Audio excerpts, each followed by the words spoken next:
saying, can't you see that it's red? I can't believe what I seen on the net. PDC, you know we pray days change. Wanna see change, dog, you gotta change. Color on my skin means I'm already guilty. Don't trust the police, you know a lot of them are filthy. Black and I'm proud, I say it over and over. Love black lives the way you love black culture. We just want a fair shot, but we can't get it. Now you wonder why we got this big chip on our shoulder. Bring forth your humanity, it's your weapon. And the biggest weapon. See the London town. You know if you sing slackness and make a good tune. This is Mr. Wonder. This is the All Good Show. This is Flames Radio, the global party station, not the local party station. Trust me, we don't just entertain. We educate, we inform, we uplift, we inspire. Because you can't dance your way through life, you know. So like I promised you, right here on Flames Radio, we have a live and exclusive interview with a man doing some fantastic work out in the black community. Because for this man, Black History is not just for 1 month, you know. Black History is 365 days of the year. In fact, this man is making Black History. What about now? Doing some timely work. Brother Nia, are you there, Brother Nia? Yes, greetings. Me also. Okay. Yeah, man, you are live. You are live to London. Indeed, you are live to the world. What about now? Yes, greetings, everybody. Greetings. Yes, thank you so very much for taking time out of your busy schedule to join me right here on Flames Radio. I really appreciate it, brother, because I mean, like I was saying earlier, man, this man, you are doing some timely work, because what you are doing, nobody was doing. You filled a void. You understand? You have filled a void within the black community, to tell you the truth. Well, this is why I chose to do this, because nobody else was doing it. I mean, back in the day, we had Gus Johnny had the National Association of Supplementary Schools, but that was for like all supplementary schools. But I just want to do it for black schools, African heritage schools. Right. So that organisation fell apart, and I asked him, I said, well, you know, what's going on? Why aren't we sort of linking up all our supplementary schools? And he says, look, brother, if you want to go and do it, you have my blessing. And I thought, you know what? Nobody else is doing it. I'll get on and do it, because I see for myself how brilliantly these schools are doing and the effects it has on our children's outlook on themselves and their future. It is truly amazing. Right. And as far as I'm concerned, I did an interview with the Voice newspaper a couple of years ago, and I said to them straight, it should be compulsory. If it was my way, it would be compulsory for every African heritage child to go to a Saturday school. Right. Okay. Well, I tell you what, you know, let's rewind the clock a little bit. You understand? Because we don't want to jump in the middle. So because obviously there are few people, I would imagine the majority of people probably listening right now are not familiar with your work. You understand? Though it may be, it's very important, very timely. You understand? But at the same time, right now, the whole point of you being here is because I believe we need to amplify your voice. That what you're doing needs to be made known on a wider scale. So so people can get like a full understanding of, you know, who you are, where you come from, and that kind of thing. What part you're in London, obviously. So what? Yes. What even, and I understand that you started doing this even before you were a child, so before you were a parent. So first and foremost, the first question is: so what part of London are you from? What's your history in terms of, you know, black understanding black history and black culture, and then getting into supplementary schools to the point where you are now? What's your history? What part of London you're from, and what's your history of understanding black history and black culture? Sure. I mean, originally I grew up in Croydon. Okay. Went to Haley Manor School down there. I severely underachieved. Okay. I mean, you know, throughout my school life, I was in the lower classes. Right. You know, and I act the clown, you know. But back then we was doing O levels. Right. And it wasn't until my last 6 months in my whole school life, like, you know, year 11 now.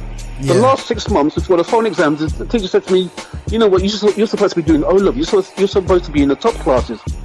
I'm like, yeah, well, it's up to you guys. I don't decide where I go. And she said, you shouldn't have been in the lower class. You need to go and start doing O levels. Right. Now, my parents weren't too tough on education. They're like, the teacher is God. Just do what the teacher says.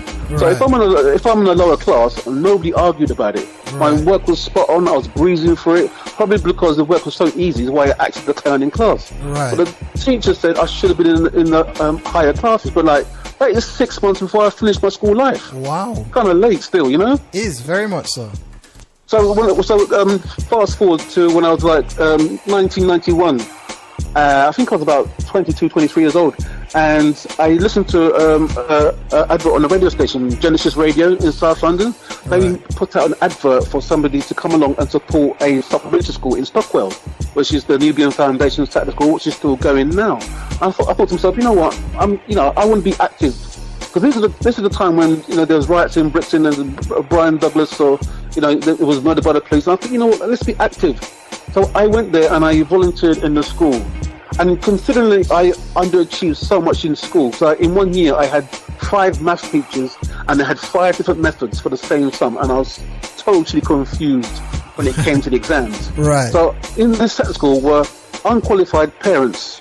Not qualified teachers, they were parents. Right. And they taught me such an easy way to do maths. I'm like, wow. Why didn't I learn it like this in school?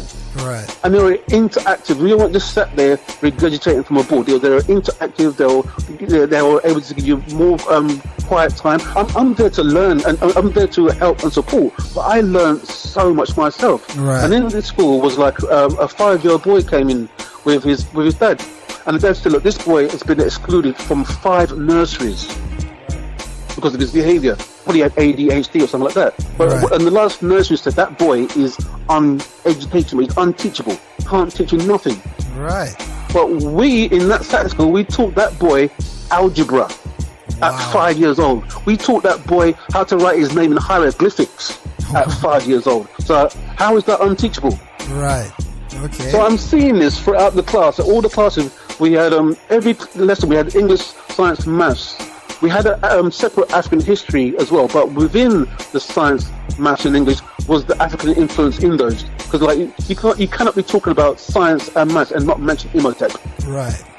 It's impossible. But if he was a European, he would have been plastered all over the walls of every school. For real. I said to myself, when I have my children, it will be compulsory that they go to a Saturday school. 10 years later, I had my children. My daughter started when she was like 4 years old. And again, she was learning hieroglyphics, she was learning algebra long before everybody else, because they don't touch it until year 7. Yeah. And she's doing it in like reception age. Right. She learned about Mary Seacole long before this campaign came out to have her on the curriculum. Right. So she learned about Mary Seacole in the Saturday school. She went to the British Museum when she was in year 1 in her mainstream school. They went to the British Museum, and the teachers were like, "Okay, this is the hieroglyphics, and they write funny ways in different ways and nice colours and different diagrams and stuff." She puts her hand up and said, "Look, miss, I know what the hieroglyphics mean." And the teacher looks at her and says, "Oh, yeah, of course you do, young lady," and turns her back on her. She puts her hand up again and says, Miss, I know what it means." So the teacher now starts getting sarcastic. She says, "Okay then, young lady, if you think you're smart, come and teach the class." And she did. She taught the whole class, and she taught the teacher. And when she came back home and told me that story, I'm like, yes, the system works. Exactly. Wow. Well done. That is absolutely fantastic. For those who don't know, right here on the All Good Show, the man himself, brother Nia, you understand, is on from NABSS. Is at the National Association for Supplementary Schools, isn't it? For black supplementary schools. Black supplementary schools, right. Yeah. Brother Nia right now is on right here on Flames Radio, the global party station, not the local party station. Remember, even though yes, we play music and we entertain, we're here to inspire, we're here to uplift, we're here to inform you as well. You understand? So we have to keep it balanced. So, okay, so I can see what you've done with your own, how you come up, that you come up very disadvantaged in terms of education. You understand? Yes. And you've turned that into a positive. And I think there's a lesson in that for a lot of people out there right now, Not because you may not have done well at school doesn't mean you should fold your too long on them and not try to do something about it. You understand? Your education is your responsibility, not your teachers, not your parents. Your education is your responsibility. So that's one of the lessons that I pick up from what you said. You did not do well at school, but you still picked up now to the point where you have I wouldn't say re-educate, because they never educate you in the first place. You have now educated, have made sure that you have got an education to the point where you have now laid the pathway for your own children to be properly educated with a knowledge of self, which is key. Now, in terms of NABSS, you touched on it earlier, starting this organization, NABSS, you understand? National Association for Black Supplementary Schools. You understand? So just give me a bit of a fuller picture now. You said you worked you first worked voluntarily, but then how did you transition to starting up your own organization? When I say your own, but you started it, but it belongs to the community, obviously. But how did you go about starting NABSS? Yeah, so when my daughter reached the age of 4, she went back to that same supplementary school that I taught at, the Nubian Foundation supplementary school. So they're based now in Wandsworth. So she went back to that same school, and she was learning the same, the things that were way ahead of everybody else. So when I went to parents' evening at my daughter's school, they registered her reading age 18 months above everybody else in her school year. Wow. Okay. When my son started going to that same school, his reading age was 12 months ahead of every other child in his school year. Wow. So I'm seeing for myself the benefits of we educating our own children from our own perspective. Because number one, there was a lot of African heritage men there. So we didn't have there's not that many black men in mainstream school teaching. There's not many, but they had a good quality black men teaching, which was a role model for my daughter and my son. And there's black faces across the board teaching our children with love and respect. Excellent. I mean, because when people don't respect you, they don't teach you in the best way. Absolutely. So this is how our children need to engage. But they taught in such a fun way. And also, because they've done so well, I was a single parent for the best part of 14 years. I was a single parent. And so I was going to parents groups. I was like a parent governor, going to different groups like this. And I'm meeting other black parents. And all I'm hearing is complaining. My son's not doing well. Schools are racist. Institutions are racism. I'm hearing bare complaints. Fine, we have the right to complain. But when I asked any of those parents if they're bringing their child to a Saturday school, the first response was, I don't know where they are. I can't find one. So when I was going to that the Nubian Foundation Saturday school, they were in Brixton. They moved down to Croydon. Right. And at that time, I was bringing my children to martial arts, Mashufa in Tottenham. So we was coming home at 11:30 at night on a Friday night, and then getting up at 6 o'clock to go Saturday school. Wow. They moved down to Croydon. Right. So we said, look, we're still going to go, because I didn't know about any others. But one of the teachers at the at Nubia, they said, look, brother Nia, I feel sorry for you and your children, because you're coming in late and you're getting up early to come to this Saturday school, but there's another Saturday school nearer where you live. I'm like, wow, really? Because I didn't know there was many. At that time, I didn't know there was any others. So I'm like, where is it then? He says, at Kilburn, the Imatech School of Knowledge. I'm like, oh, we're there, man. We're gone. Children were loving it. We don't have to get up at 6 in the morning. We're loving it. So we went to the Imatech School of Knowledge. Right. Absolutely fantastic. They're closed now due to lack of support. But what they were teaching, again, was way ahead of what they were learning in mainstream school. Right. The maths teacher, Ian, he was absolutely fantastic. He's a parent. He's not a qualified teacher, but the way he taught maths is like, just get a ball, throw it to the children, call out the sum, get an answer, throw the ball back. It was so interactive. Right. And again, all the lessons, whether it's science, maths, or English, had an African influence in them. Right. So when they learned about geography, we learned about the map of Africa, science, Imatech, the influence was throughout. Right. So then we went to a 100 Black Men event. So checking. They would infuse Black history within, say, a maths or science lesson, so you'd know absolutely the origin of it was African. at the same time teaching you about, okay, wow, that's fun. You see, that's holistic teaching right there. Sorry, brother, you continue. Yeah, because one of the things that my daughter's friend said to her was that she told me, she said they were doing history, and you know that particular child didn't have any African kind of studying because her parent wasn't like that. Right. But she said just by looking at the lessons they're having, she said to the teacher, Miss, you know, we're learning about Edward VIII and Mozart and all these people, but I don't see any black people in the picture. And that's a child who hasn't had any African influence, you know, educational influence at all. She's thinking that for herself. Right. Okay. And that's why it needs to be within each lesson. So we went to this 100 Black Men event. Right. And put on by Tony Warner, who now does Black History Walks. Yeah, man. Big up and Tony Warner, doing some fantastic work as well. Big up Tony Warner. Amazing. Absolutely. Amazing. When we went to that event, there were 6 other black supplementary schools. Right. Okay. I'm like, wow, there's more than 2. So I said, look, I went to the front of the stage and I said, listen, before the event starts, let's, you know, at the end of the event, let's all get together, let's all swap numbers and let's all like swap resources. They said, yeah, great idea. Then the event finished, event done, and they all went home and just disappeared. I'm like, nah, man, this can't be right, because we had one parent that was travelling from Stratford, East London, all the way to West London in Kilburn for her son to go to the Sattler School. Wow. And one of those Sattler schools was called Claudia Jones, which is in Hackney. So she's going past Hackney, going all the way to Northwest London. When exactly, because nobody was sharing the information about other supplementary schools in those areas. So she didn't know. So I thought to myself, you know what, this can't be right. So I thought to myself, let me go on Google, let me research and find out where these schools are, make some phone calls, and I thought, let me put these schools on a website so parents can find their Sattler school in their local area, so they can get their children the help that they need. Right.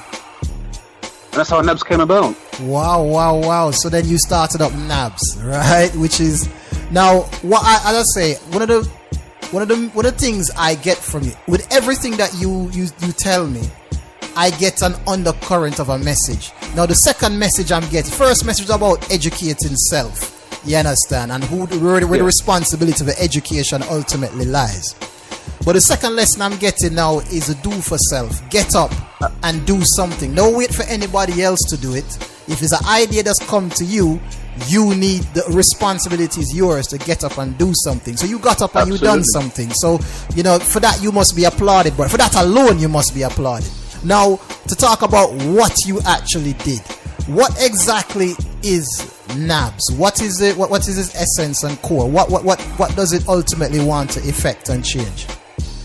The number one priority of NABSS is to get our children the right resources that they need to have a better start in life and get the proper education that they need to have a better self-respect for themselves and their community and the planet that they live on. And they need to see themselves in that picture. If they don't see themselves in that picture, they won't have a better outlook on life. Right, okay. It's so important that our children see themselves in the pictures that's put around them. Absolutely. So in terms of NABSS itself, the organization, the National Association for Black Supplementary Schools, what exactly does that? So someone wants to join up with you, support you. What exactly would they be joining up to on a day to? Say they come in today, what would they be doing tomorrow? What exactly does the organization do? Well, you know, in saying that, you know, because of the time we're in now, the George Floyd protests and Black Lives Matter and blah blah blah. I mean, after every uprising, I get an influx of people saying they want to be part of NABSS, which is great. I'll take that on board. Yeah. So what we're doing now, the number one priority I said is to find black supplementary schools, put them on a directory so parents can find them. Because I get parents ringing up every single week, emails every week, looking for a supplementary school or they want to set one up. So the priority is to find these schools, put them on a directory so the parents can find them. And then we'll offer support for the schools, because I get parents, I get teachers and students to say, look, I would like to do something in the community. I would like to volunteer in a supplementary school, so I can direct them to schools that need the help and resources. Okay. So you're. And then what I'm doing now, I want to reward the people in our community that are doing such hard work with without the kudos from the community. Right. Like you said, I do the awards for cultural educators. I do the awards for community activists, right. And also I'm also doing awards for students, ex-supplementary school students that go back and help and teach in those schools. Right. Okay. So the full circle. So you provide a directory to direct people to the schools, or if people want to attend or want their children to attend one of these schools, if people want to volunteer in these schools, also if people, so you actually also, now that you've got a database of people who are active within the educational arena for black people, and also these because you've got a database of these schools as well, and the individuals working within it, and the people who have benefited from it, or I should say the young people who have benefited from it, you have now graduated to have an award show, or an award ceremony, I should say, not a show, award ceremony. You understand, to reward them as well. So I can, again, what I see, the story, every time you give me an answer to one of my questions, I see yet another message. The message here is growth and development. You understand? Look from where he started and look to where he now is, to the point where first there was nothing, even he himself wasn't well educated. You understand? To the point now where he is not only educated himself, educated his children, helped others to be educated. Now he's actually rewarding those who have been part of what you have started and are engaged actively in this work, who have benefited from this work and set up supplementary schools themselves. So brother, one thing I have to say with you, brother, is that you are continuously evolving and changing, and your evolution is benefiting the community. So I cannot commend you enough for the tireless and for the timely work that you are doing, brother. I mean, I am inspired myself just listening to you. I am truly inspired myself. Thank you very much. So I'm at service to the community, is what I do. Well, brother, like us, and I really hope at some point as well. I know you reward others, but at some point people need to reward you. I know they have the mobile awards, and at the mobile awards they have a community award. And brother, I think, you know what, brother, my reward is seeing children in the school doing well. That's my reward. My reward is seeing that parents being in tears looking for a Saturday school, come to my website and find one. That's my reward. Right. Well, brother, like I said, and that's good. And it's good that you're that humble. And that's probably one of the reasons why you're doing what you do. But at the same time, can I just add something though, brother? Yeah. I get a lot of parents. I get a lot of people come to me and say, "Look, I would like to set up my own Saturday school." Right. The first thing I say to them is there an existing Saturday school that you can go to, join up with, and help expand? Right. Okay. That is the first thing I say. I'll give them the help if they want to set up a new one. But right. My preference is to go and join what already exists and help building up, because they're all having issues with staffing. People get their, it's hard work. It's literally a full-time job running a Saturday school, because they've got their own jobs and they've got their own families to deal with. Right. So they all need help. Right. I was going to say then, but say one was in someone's area, that one has, like you said, because it's so hard running one, maybe one has actually had to stop, unfortunately. And like yourself, where the one that you were part of stopped, and you then decided to independently set up things. What if someone says, right, okay, if you can't continue, I'm gonna set one up. I don't know how to do it. Do you have a consultancy service where you can come in and or even direct someone to say, right, these people are the experts in setting up supplementary schools. Here you are, here are their contacts, contact them, they would help you to do this. Is that also part of the directory service? Absolutely, and I'm glad you said that, because I came across a brother called Lord McMenster. Now he runs several supplementary schools and they've all got the same name. Right. They were all called the Kwame Nkrumah Heritage Academy. Right. So I looked the brother up. So I was looking for more Saturday schools to put in the directory. So I checked out Scotland. Right. So when I found a black Saturday school in Glasgow, which is very rare. Oh, really? So I rang him up and I spoke to him, and he said, look, at the time, I spoke to him last year for the first time, and he said he's looking to set up another one in Edinburgh. So I thought he only had two. So I've got an interview. I've got a YouTube channel on YouTube with an interview with him. Just go on YouTube and type in NABSS 2007. Right. Now okay. this brother has got supplementary schools in Australia, Ireland, Wow. Telford, Wow. Newcastle, 2 in Canada, 3 in Scotland, Italy, Germany, Denmark, Holland. So it's got 17 black supplementary schools around the world, and it gives out free training to anybody who wants to set up a Saturday school. And it's also got the resources and curriculum ready to go. Wow, absolutely. The thing is, I never heard of that brother, but when I looked on his Facebook page, I saw numerous people that I've known for years that knew this brother and never said a word to me about him. You see, Because in Scotland, the brother is like a god. right? Okay. He goes to meetings. He's on the Scottish National Diversity Board. He even comes to the House of Commons for the Diversity Board over here. Right. So I'm thinking, how comes nobody's ever mentioned this brother's name? Wow. You see, and that's why, you know, like myself and, you know, Brother Hakeem, who, again, another person who you've actually rewarded. Yes. You've given an award to. He's a good friend of mine. Brother Hakeem would always say, you know, it's never like, say, with the black community, it's never like we're not unified. It's just that we're disconnected. You understand? We just don't seem to connect well enough with each other. And just even if it's pooling the resource of information. And I think, again, another undercurrent or message that I take from what you just said, what you're doing, it's that gap in information sharing is what you're plugging, because really what you're doing, the service that you're providing, is a hub of information. If this is what you're after, we can direct you for anything that you want to know about black supplementary schools. I imagine you can come to one place and you can get that information. You understand? Yes, brother, because I do a weekly newsletter. Okay. A weekly newsletter. It's got a list of supplementary schools in there. It's got a list of black mental health institutions. Okay. It's got a list of where you can buy black dolls, and it's got a list of black business directories.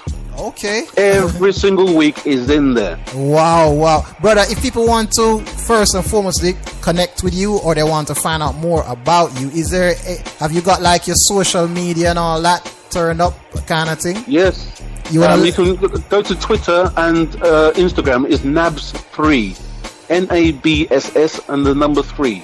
Right. I'm on the National Association of Black Supplementary Schools. Has a group and a page on Facebook, and my page is Brother Nia Imara (Brutal Truth). Okay. And I have to put the brother in there because some people think I'm female and try and chirp me in my private messages. Oh Lord. Oh gosh. I let them carry on for a while, and then I say to them, "Look, go and have a look at my picture." Wow.